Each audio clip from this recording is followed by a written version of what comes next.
Hi, so my name is Mel Colley and this is a seated video as promised.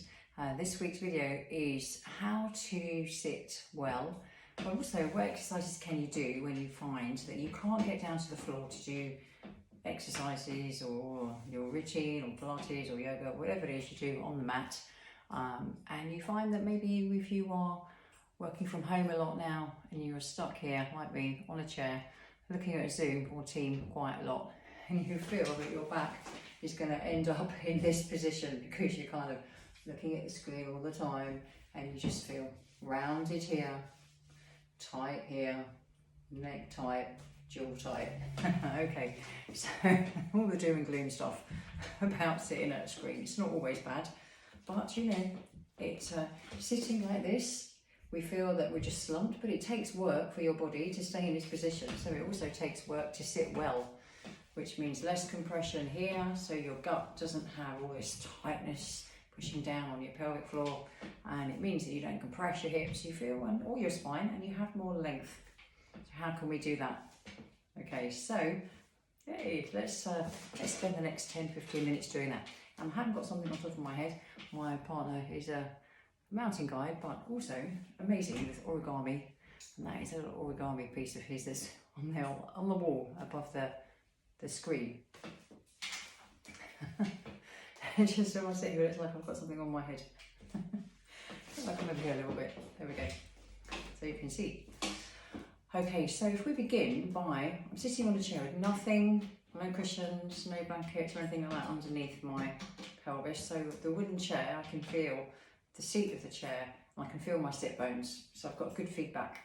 So if you do that, if you find something harder to sit on, you will feel, if you kind of tuck your tailbone underneath you, so if you slump and then you don't slump, so your pubic bone and your rib cage become closer together. They want to have a chat, and then they want to socially distance and they want to get closer, and then they want to move away from each other.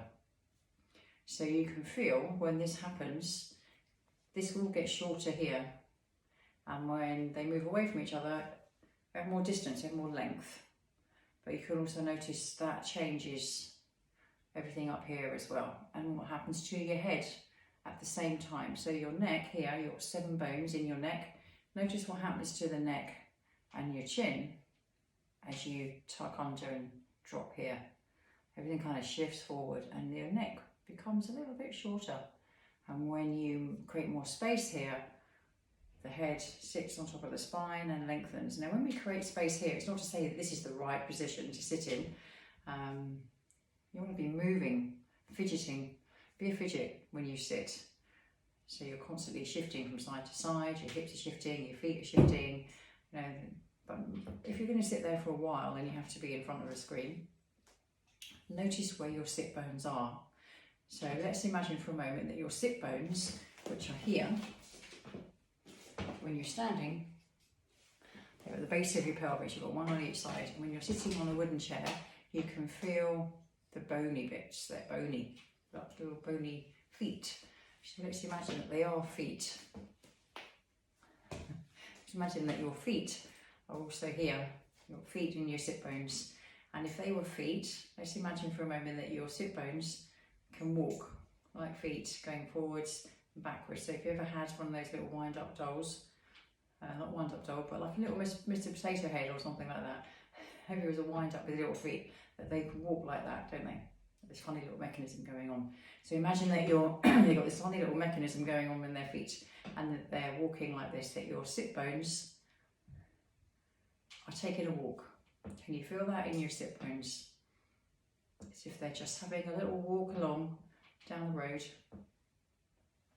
Your feet aren't doing anything, they're just remaining steady on the floor, but it's your sit bones that are taking a stroll.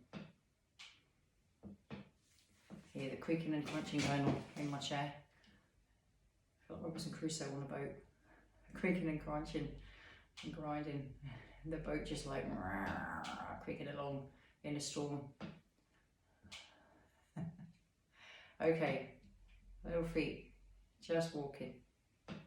And notice when you're doing that, without actually talking about bones and movement and muscles and stuff like that, actually getting quite a lot of stuff going on in the back of your pelvis, here in the femur, in your hips, your pelvis doing a little bit of movement, maybe the side movement here. Yeah, definitely in the side movement. There, lovely. So can you bring those feet back to being equal?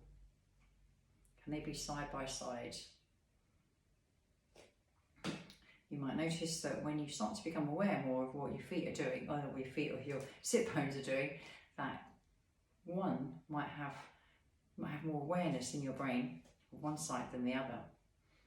Maybe you sit like this quite a bit, or maybe you sit like that quite a bit. Maybe you sit on the sofa in the evenings with your feet tucked up underneath you, and you kind of have your weight more on one side than the other.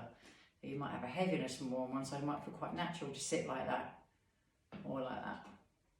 For me, it's more like that. I have a tighter side, and for me, that feels great. I could sit like that all the time.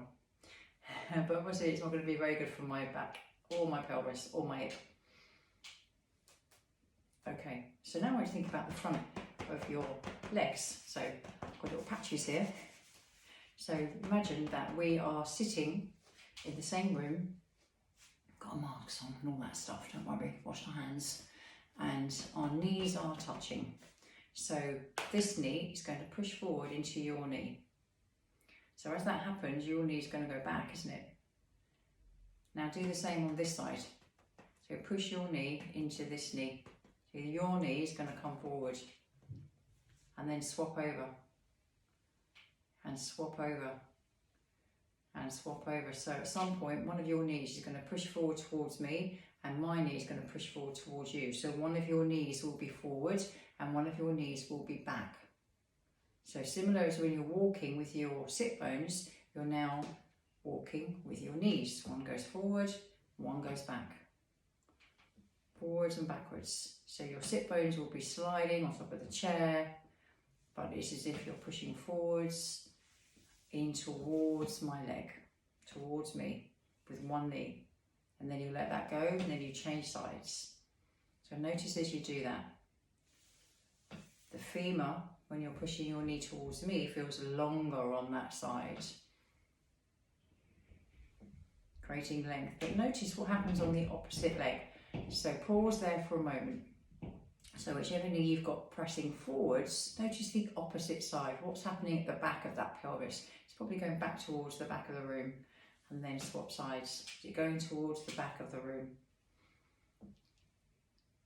Is it heading backwards to the other side? Because it's shortening, isn't it? So where does that length go? It gets pushed backwards, or gets pulled backwards.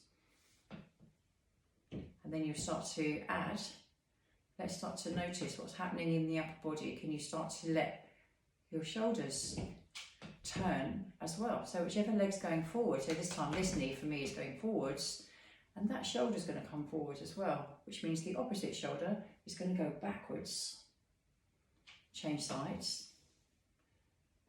Change sides. Change sides. I'm going to start to turn my head to look behind me. So my hands are here just to help guide which way I'm going. So if you find it quite hard to coordinate what you're doing, so if the knee comes forward, if you have your hand on your knee, whichever knee is going forward, you can press your hand or down onto the knee, and the knee presses into the hand, which helps you feel you know which way you're going. Gives you that feedback. The hand's just there for feedback for your knee to press into. It doesn't have to be a fast movement, it can be nice and slow so you can feel where you're moving from. Because we're going to pause on this one. With this knee's coming forward, just pressing gently into my fingers, the opposite shoulder's going back. I want you to think about that shoulder. Can that shoulder blade try and just gently feel like it wants to kiss your spine? And then swap sides. So this knee's going to come forward. Can the opposite shoulder blade feel like it wants to kiss your spine? Changing sides. Changing sides. And if it feels okay for your head, allow your eyes to look over your shoulder.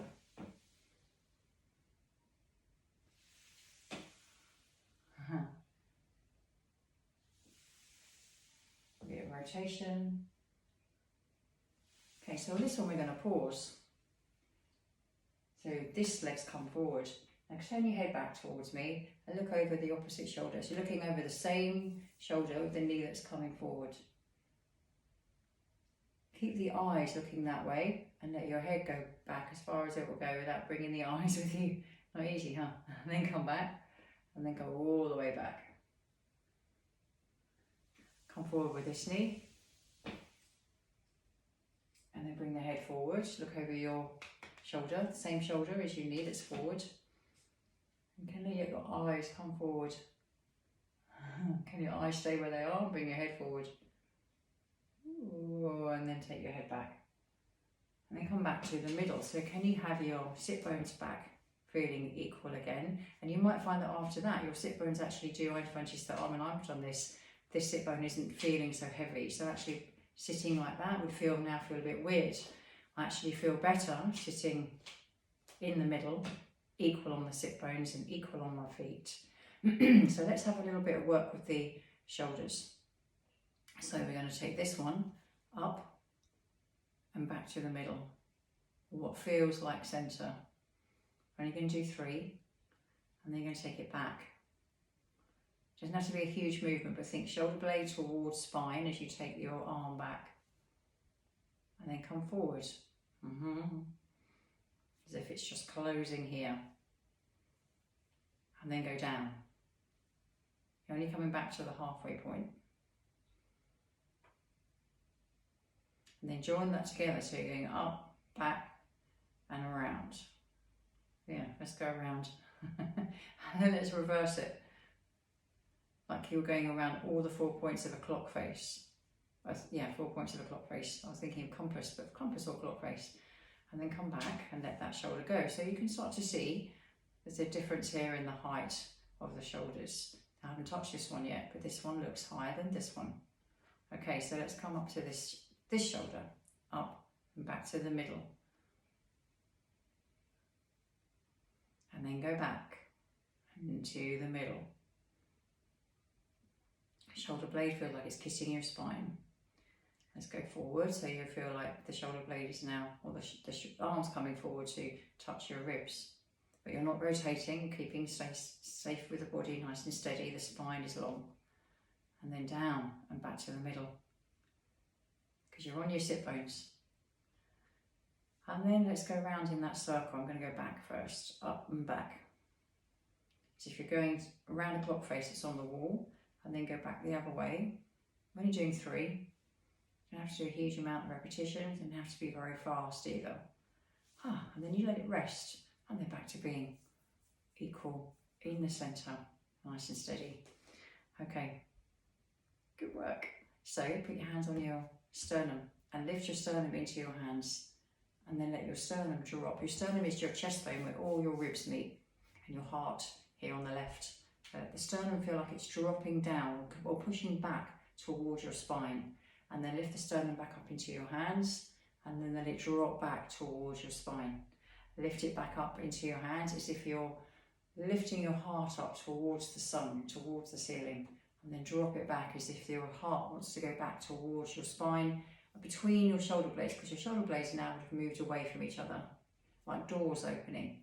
Lifting, coming back up, your shoulder blades now probably dropping back towards your spine, as if they're trying to kiss your spine, and then the heart dropping back. And then the shoulder blades have changed their mind. They don't want to kiss the spine anymore. They want some social distancing from your spine. And lifting and letting go. And lifting and letting go. And lifting and letting go. Let your head move as well, so your eyes will start to follow in the direction that you're going in. So when the heart drops back, your eyes, your chin drop down. And when your heart lifts, your chin and your eyes lift up.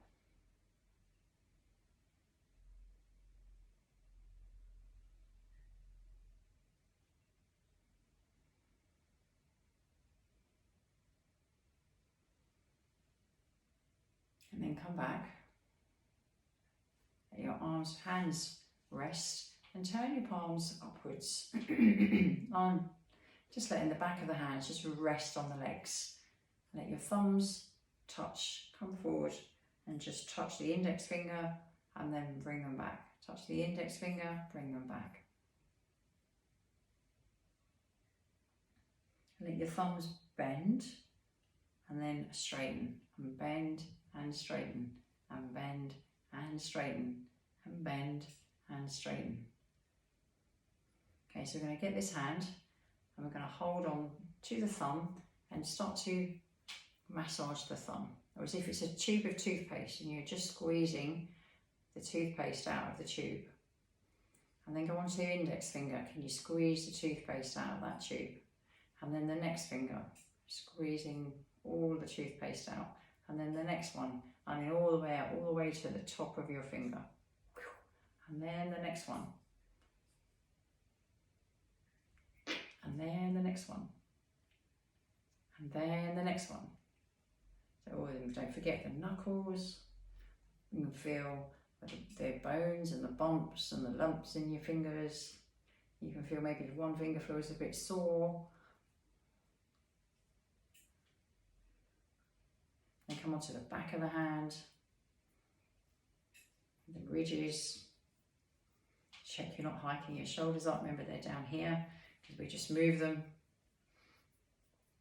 Massaging the ridges in between. Notice how long the fingers are actually, where they begin. And then holding onto the wrist, just gently rotating the hand. Just gently holding and just gently feel like you're moving the skin around. Like if you had a shirt on and you're just altering the cuff a little bit, moving the material around. The skin is like the material around the bone. And then shake them out like you're shaking water off your hands. Okay, and then rest. Close your eyes and bring the attention down to those sit bones again. Feeling equal on your sit bones. So your knees are facing forward. And notice where the spine is for a moment. So you've got the tailbone, the end of your spine is just off the chair, as if your tailbone was a long tail and extending out behind you. In between the right and left hip, you've got the ilium, in between the iliums, or the iliac crest, you've got the sacrum above your tailbone. And above that, you've got the 5 bones of your lower back, the lumbar spine, and above that, you've got the thoracic spine, 12 bones where all the ribs meet. Like they're all getting together, the ribs and the thoracic spine, creating that amazing container. And then on top of that, your cervical spine, your neck, the 7 bones, and on top of that, your head. So in your mind's eye, draw a line. How long is your spine? How long do you feel your spine is? Can you imagine the discs in between all of the bones are like cushions, plumped up cushions, creating that length, but also creating that ability to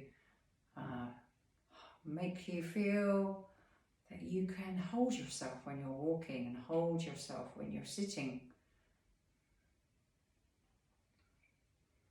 So the discs have space for those cushions to be plumped up all the time.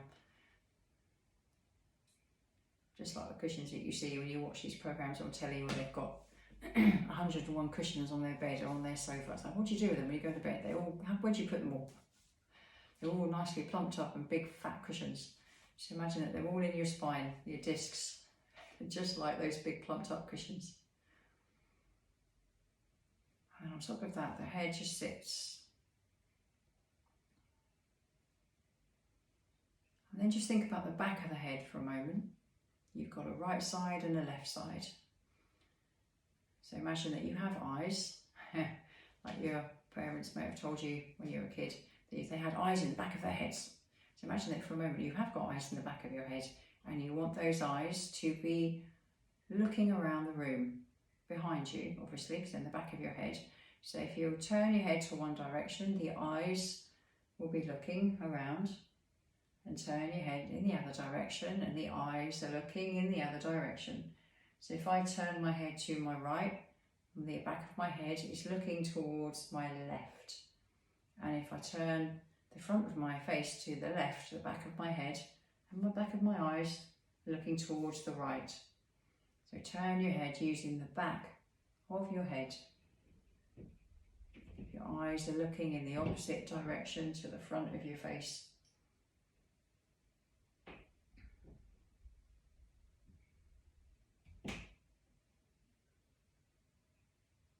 One more on each side. And then come back to the middle. And gently, with your eyes still closed for a moment, closing your eyes still for a moment. Just imagine in your mind's eye that you've got a couple of tracks, like train tracks, going forwards in front of you. Let your eyes follow those train tracks all the way forward to the horizon. Keep going as far as you can go without your face changing position, without your head changing position, so your chin isn't going with you. It's just your eyes, just noticing, observing that movement with your eyes going forward as if they're travelling along. Notice your breath at the same time. Notice if you're holding anywhere. And then start to slowly bring the eyes back towards you, smoothly down the tracks. There's no leaves on the line. A nice and smooth journey. Then imagine those tracks are going behind you, through the head, all the way back to the back of the room.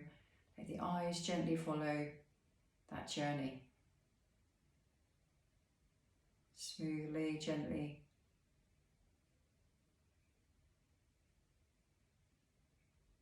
And then gently, slowly bring them back so they sit in the head again when they get there. As if they too are resting on cushions. And when they get there, gently open your eyes and let your hands just rest on your ribs to finish. We're just going to finish with a little bit of noticing the breath. So when you breathe in, actually it's quite nice if you bring your hand, you find that your shoulders are lifting here, you can cross your hands across your arms so your fingertips are just touching the ribs. And if you find that tricky, do one hand and then you can do the other. So do 4 or 5 breaths into one hand. So your ribs feel your hand as they breathe. I thought I heard some rain. Quite a nice sound sometimes when you hear it on the roof. And then let that hand go, change hands. If you're doing both hands, you can feel both hands going. As if the ribs are opening up and expanding into your hands. Without your shoulders lifting, without your pelvis changing position, it's just your ribcage. If you were a little person and you were inside your ribs, you'd be gently pressing the ribs outwards as you breathe in. And you gently let that go as you breathe out. So you get this feeling like they're lengthening out.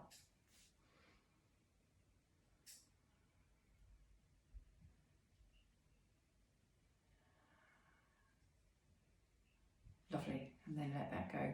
And just come back to really where we started, tucking under and arching. So when you tuck under, you're rolling as if the back of the spine or the back of your pelvis wants to sit back, so you're slumping into the chair and then rolling back, coming forwards. So your tailbone lifts and you're on the front of your sit bones.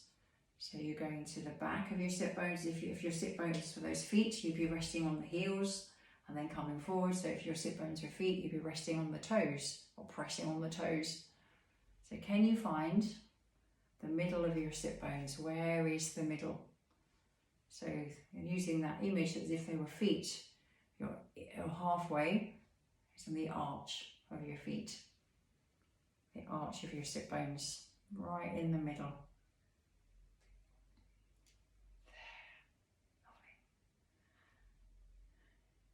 I'm not saying you're going to sit there like that all the time, because you'll get to a point where if you, over the years, if this has become a habitual position for you to sit, it takes practice to sit like this without feeling that there's too much effort. So just notice where you could be creating too much effort Maybe it's here with the head coming forward, because when we're sitting at screens we tend to look forward into the screen like this. What's going on? So where can you feel that stacking of your spine like bricks on top of each other, or stacking cans on top of each other? So it's all the way up, so the head sits on top. Can you feel that equal position in your knees? And don't forget what we did second, we did this movement of the knees, going forwards, going forwards, going forwards, and noticing what happens in the opposite side. You only need to do a few of those where you're sitting at your desk, even at your screen, no one's going to see what you're doing, and you can find that your sit bones just find that equal balance. Happy practicing. Any questions or comments, please leave a message below and I will get back to you. And thank you to everybody who's been donating through the link that's in the description, to that Ko-fi, Ko-fi.com, my little page on there. Buy me a little posh coffee. It all goes towards supporting this, supporting me, supporting you. Love you loads. Look after your spine.